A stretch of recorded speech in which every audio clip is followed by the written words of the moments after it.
Metroid Prime 4 Beyond. Beyond. Visually, it looked a little better this time, too.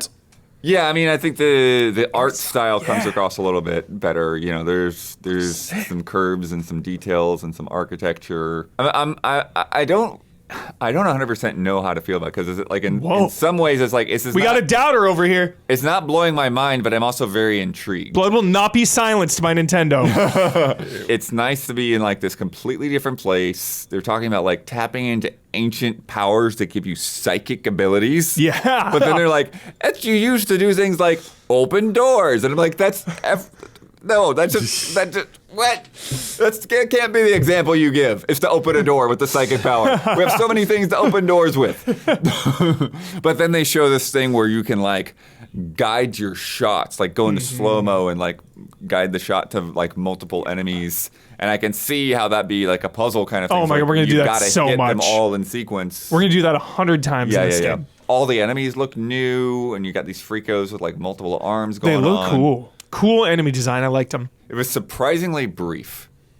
For what we thought, 30-minute presentation. Gameplay, though, baby. They're going to go deep in. Yeah. And we kind of still just got a little bit here. I think they're going all in next week on Switch 2. If they don't go all in next week, that'll. I think this is going to be, because people saw fine print on some of the stuff of like Switch 2 edition.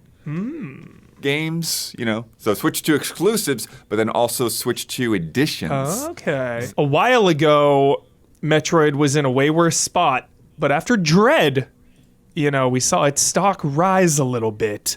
How are we feeling about Prime 4? I will just say from this presentation and what I saw before, I'm only optimistic based on pedigree and history. They haven't shown me anything yet that's like, damn, if this was the first entry, this would be like amazing looking. It's more that I'm like expecting, there's a bunch of cool shit they're just not showing for, it's Nintendo. They like to hide their stuff to the last minute.